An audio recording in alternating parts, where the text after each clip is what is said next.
महिलाओं में joint pain, दर्द, हार्मोन और चुप्पी की कहानी। भाग 1। सुबह की जकड़न, क्या ये सिर्फ थकान है? सुबह के 5:45। रसोई में हल्की रोशनी। एक 42 वर्षीय महिला चाय चढ़ाने के लिए झुकती है।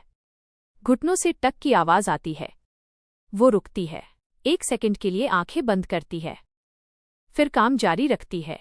Voice over. दर्द हमेशा चीखकर नहीं आता, कभी कभी वह आदत बनकर आता है। अध्याय 1। दर्द की सामान्यीकरण की संस्कृति।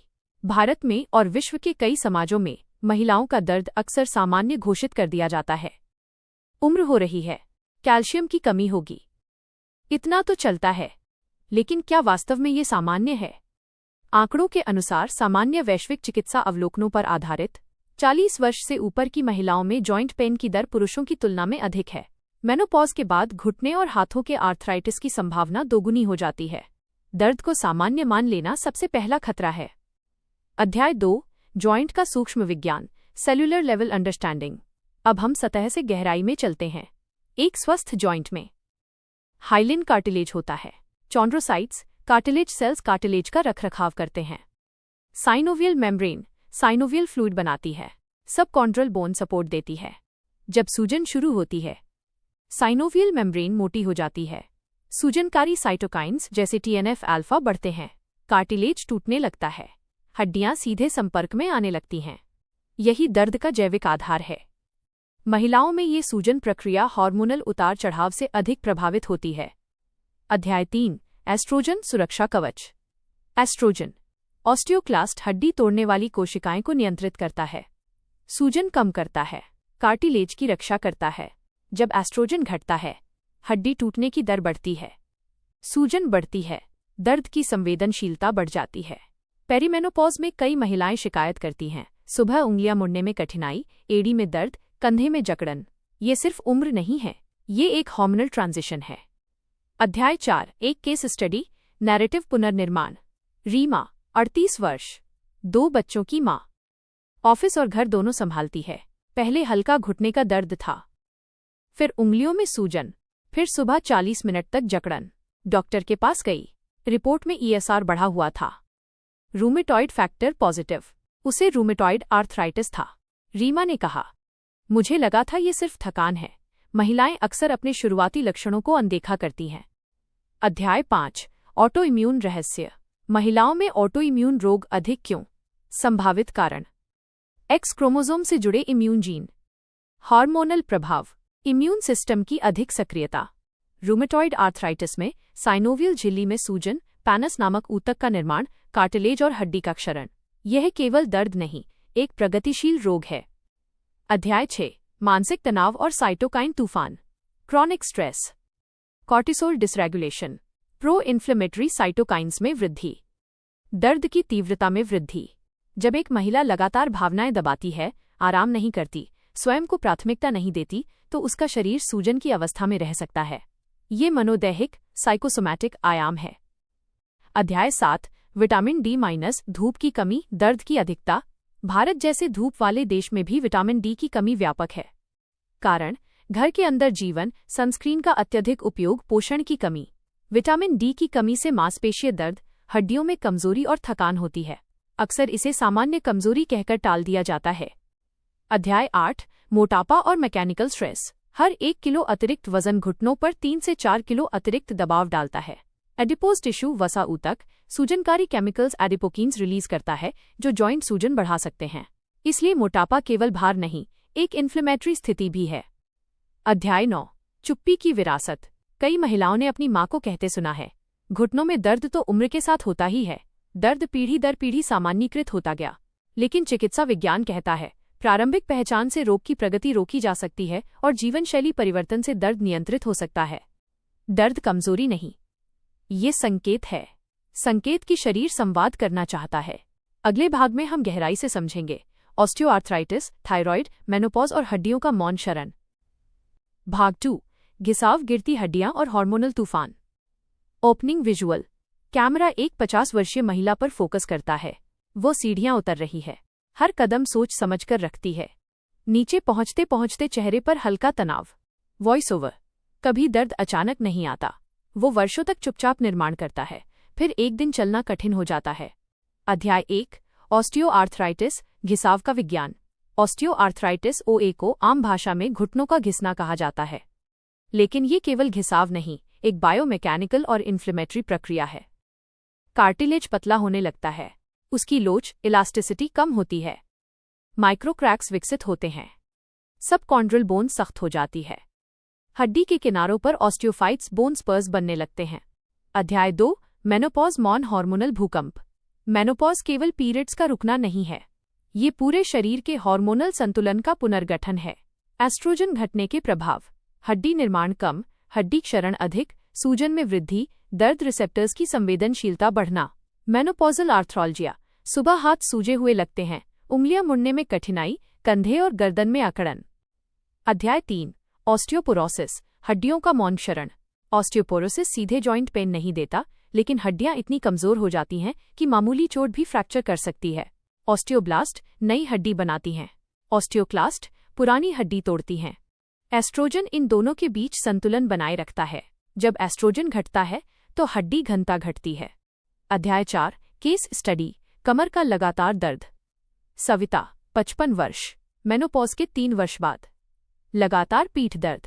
पहले उन्होंने सोचा शायद गैस है या काम ज्यादा कर लिया। डेक्स से स्कैन कराया गया, रिपोर्ट बोन मिनरल डेंसिटी कम। उन्हें ऑस्टियोपोरोसिस था। समस्या क्या थी? दर्द को सामान्य मान लिया गया था।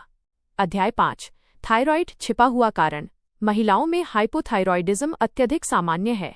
थायराइड कम सक्रिय होने पर मेटाबॉलिज्म धीमा, मांसपेशियों में कठोरता और जॉइंट स्टिफनेस होती है। कई बार जॉइंट पेन का मूल कारण थायराइड असंतुलन होता है। अध्याय 6 बायोमैकेनिक्स, शरीर का ढांचा और दबाव। महिलाओं की शारीरिक संरचना पेल्विक विड्थ पुरुषों से अलग होती है। क्यू एंगल अधिक होता है, जिससे घुटनों पर तनाव अधिक होता है। इस कारण घुटने के दर्द की संभावना अधिक होती है। अध्याय 7 मोटापा और हार्मोनल वसा। एडिपोज टिश्यू केवल फैट स्टोरेज नहीं है, ये एक एंडोक्राइन ऑर्गन की तरह कार्य करता है जो लेप्टिन और प्रो इन्फ्लेमेटरी साइटोकाइंस रिलीज करता है जो सूजन को बढ़ा सकते हैं। अध्याय 8 नींद और दर्द। क्रॉनिक नींद की कमी दर्द सहनशीलता कम करती है और सूजन बढ़ाती है। 40 से 50 वर्ष की महिलाओं में अनिद्रा और हॉट फ्लैश का असर जॉइंट स्वास्थ्य पर पड़ता है। अध्याय 9 दर्द की मनोवैज्ञानिक परत। भावनात्मक तनाव से मस्तिष्क के अमिग्डाला और पेन पाथवेज सक्रिय हो सकते हैं। यदि महिला लगातार जिम्मेदारी में हो और स्वयं को प्राथमिकता न देती हो तो दर्द का अनुभव तीव्र हो सकता है। अध्याय 10 रोकथाम की वैज्ञानिक रणनीति। 1 डेक्सा स्कैन 50 जोड़ आयु में। 2 विटामिन डी और कैल्शियम जांच। 3 थायरॉइड प्रोफाइल। 4 नियमित weight bearing exercise. 5 strength training, विशेषकर क्वाड्रिसेप्स। 6 प्रोटीन पर्याप्त मात्रा में। दर्द भाग्य नहीं है, वो एक जैविक प्रक्रिया है और हर प्रक्रिया को समझा जा सकता है। अगले भाग में हम गहराई से समझेंगे ऑटोइम्यून आर्थराइटिस, ल्यूपस, सूजन के रहस्य और मन शरीर के जटिल संबंध। भाग 3 जब शरीर खुद से लड़ने लगे, ऑटोइम्यून रहस्य और क्रॉनिक सूजन। विजुअल कैमरा एक 35 वर्षीय महिला पर रुकता है। सुबह 7 बजे वो अपनी उंगलियां सीधी करने की कोशिश कर रही है। उंगलियां सूजी हुई हैं, चेहरे पर भ्रम, मैं तो अभी जवान हूं, फिर ये क्यों? Voice over. हर दर्द उम्र से नहीं आता, कुछ दर्द शरीर की अपनी ही रक्षा प्रणाली की भूल से जन्म लेते हैं। अध्याय 1 ऑटोइम्यून क्या है? इम्यून सिस्टम जब अपनी ही कोशिकाओं को दुश्मन समझ लेता है तो एंटीबॉडीज अपने ही टिश्यू पर हमला करती हैं और सूजन स्थायी हो जाती है। अध्याय 2 रूमेटॉइड आर्थराइटिस और एक गहराई से समझें।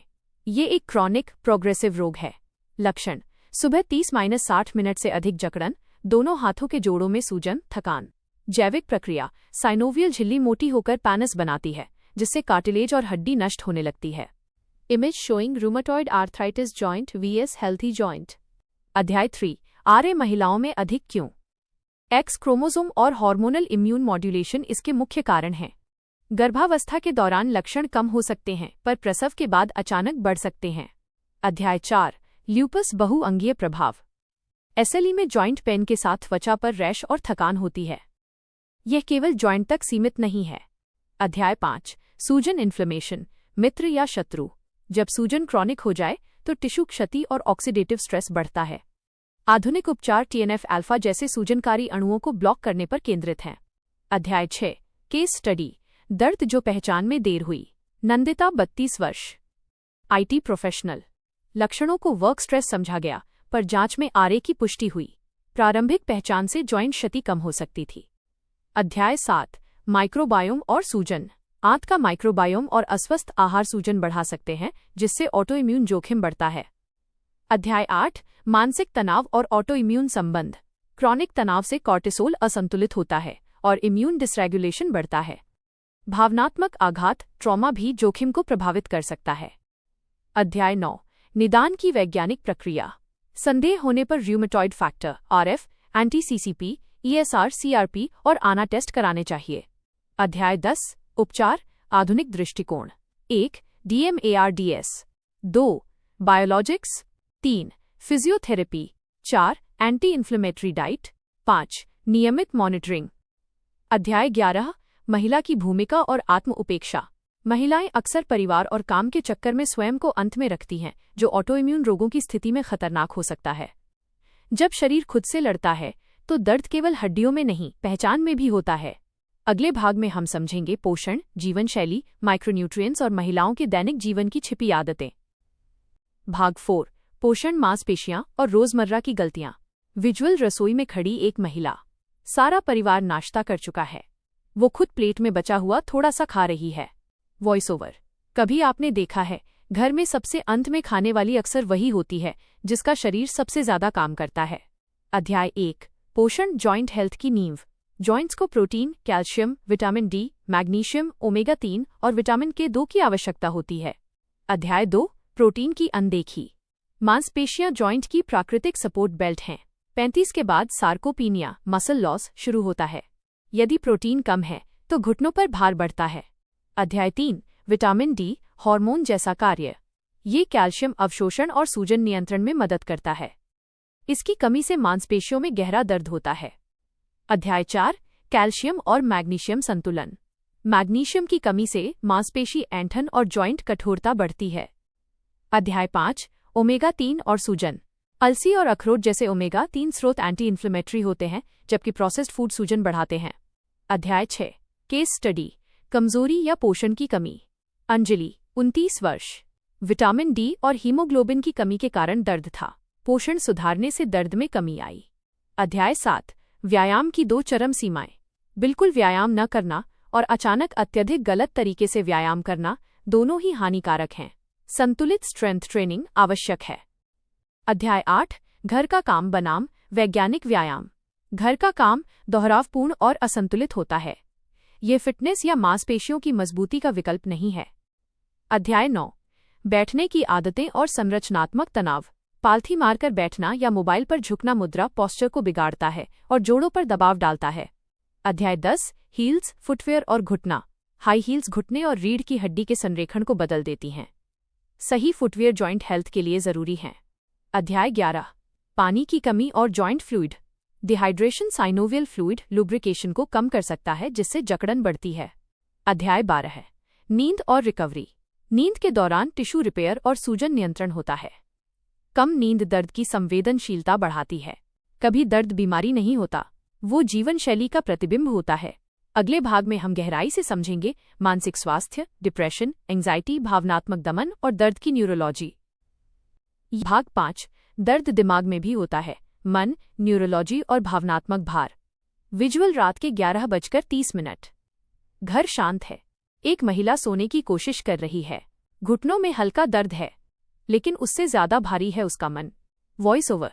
क्या दर्द सिर्फ हड्डियों में होता है या दिमाग भी उसे आकार देता है? अध्याय 1 दर्द की न्यूरोलॉजी, शरीर से मस्तिष्क तक। जब जॉइंट में सूजन होती है तो नोसिसेप्टर्स, पेन रिसेप्टर्स सक्रिय होते हैं। सिग्नल स्पाइनल कॉर्ड से होते हुए मस्तिष्क के प्रमुख क्षेत्रों तक पहुंचता है, थैलेमस, अमिग्डाला, प्रीफ्रंटल कॉर्टेक्स और इंसुला। दर्द एक संवेदी अनुभव ही नहीं, एक भावनात्मक अनुभव भी है। अध्याय 2 क्रॉनिक दर्द और न्यूरोप्लास्टिसिटी। यदि दर्द लंबे समय तक रहे तो मस्तिष्क की न्यूरल पाथवे मजबूत हो जाती हैं। इसे सेंट्रल सेंसिटाइजेशन कहते हैं, जहां हल्का उत्तेजन भी तीव्र दर्द जैसा महसूस होता है। अध्याय 3 डिप्रेशन और जॉइंट पेन। क्रॉनिक दर्द और डिप्रेशन अक्सर साथ पाए जाते हैं। सेरोटोनिन और नॉरएड्रेनालिन का असंतुलन दर्द अनुभव को प्रभावित करता है। यह मन का भ्रम नहीं बल्कि न्यूरोकेमिकल परिवर्तन है। अध्याय 4 भावनात्मक दमन और शरीर।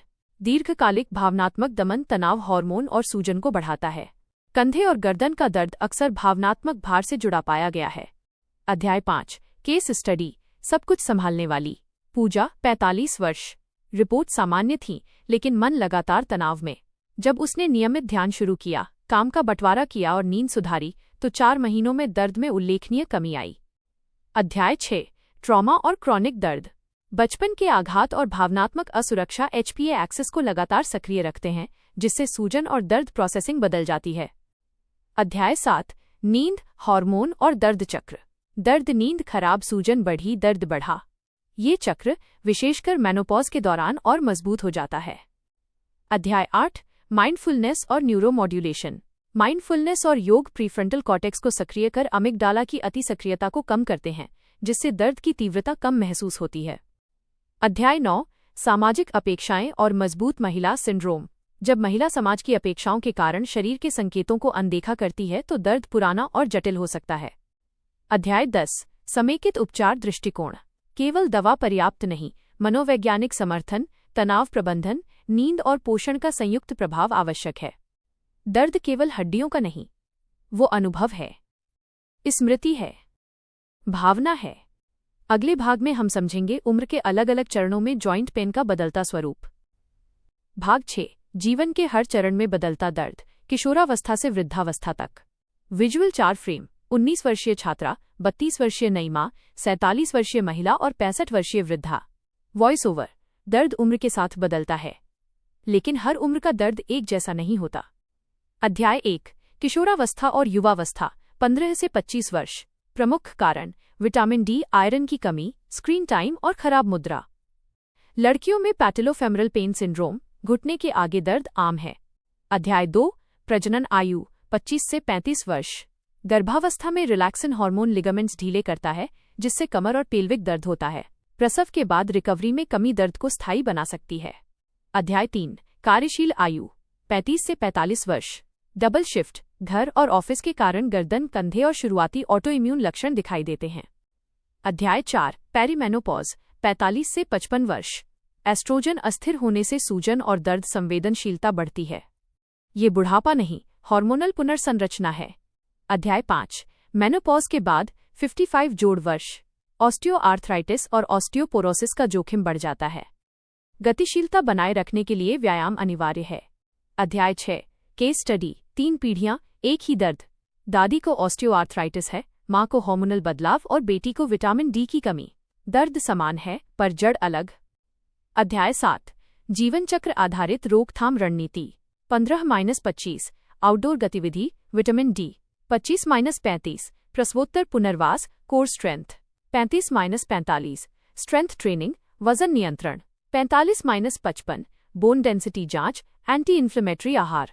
55 जोड़ weight bearing exercise, medical monitoring. अध्याय 8 सामाजिक समर्थन की भूमिका। पारिवारिक सहयोग मिलने पर क्रॉनिक दर्द की तीव्रता कम और रिकवरी बेहतर होती है। अध्याय 9 आत्म जागरूकता का महत्व। शुरुआती हस्तक्षेप भविष्य को बदल सकता है।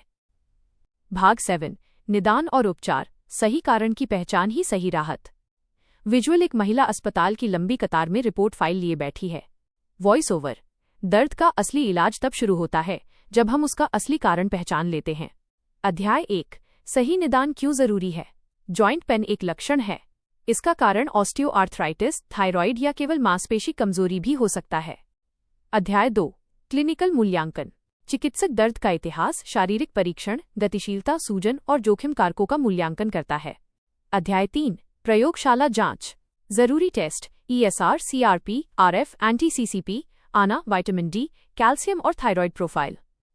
अध्याय 4 इमेजिंग। एक्स-रे, MRI और डेक्सा स्कैन, विशेषकर मेनोपॉज के बाद से जोड़ों और हड्डियों की स्थिति स्पष्ट होती है। अध्याय 5 उपचार के स्तंभ। 1 जीवनशैली संशोधन। 10% वजन कम करने से घुटनों पर भार 40% तक कम हो सकता है। 2 औषधीय NSAIDs, DMARDs और सप्लीमेंट्स। 3 फिजियोथेरेपी, सुदृढ़ीकरण और बायोमैकेनिकल सुधार। 4 उन्नत उपचार, इंजेक्शन, PRP थेरेपी या सर्जरी, अंतिम विकल्प। अध्याय 6 वैकल्पिक चिकित्सा। योग और एक्यूपंक्चर का उपयोग चिकित्सकीय सलाह के साथ किया जा सकता है। अध्याय 7 गलत धारणाएं। दर्द है तो सिर्फ आराम करो, ये धारणा जोड़ों को और कठोर बना देती है। अध्याय 8 केस स्टडी सही निदान से बदलाव। रीना 42 वर्ष को विटामिन डी की कमी थी। सही पहचान के बाद दर्द लगभग समाप्त हो गया। भाग 8 दर्द और मन, जब जोड़ों की पीड़ा मानसिक तनाव से जुड़ जाती है। विजुअल रात के 2 बजे। एक महिला बिस्तर पर करवट बदल रही है। Voice over. कभी कभी दर्द जोड़ों में नहीं, तनाव की गहराइयों में जन्म लेता है। अध्याय 1 दर्द के 3 स्तर। शारीरिक, न्यूरोलॉजिकल और मनोवैज्ञानिक। तनाव दर्द की तीव्रता को बढ़ा देता है। अध्याय 2 तनाव और सूजन। क्रॉनिक तनाव शरीर को सतत अलर्ट मोड में रखता है, जिससे सूजन बढ़ती है और रिकवरी धीमी होती है। अध्याय 3 नींद की कमी और चक्र। नींद की कमी से ग्रोथ हार्मोन कम होता है और टिश्यू रिपेयर घटता है, जो दर्द का एक अटूट चक्र बनाता है। अध्याय 4 अवसाद और असहायता। क्रॉनिक दर्द से सामाजिक अलगाव और अवसाद बढ़ता है, जो स्वयं दर्द की अनुभूति को बढ़ा देता है। अध्याय 5 भावनात्मक श्रम। अपनी भावनाएं दबाने से मांसपेशियों में स्थायी जकड़न पैदा होती है। अध्याय 6 केस स्टडी अनिता 39 वर्ष।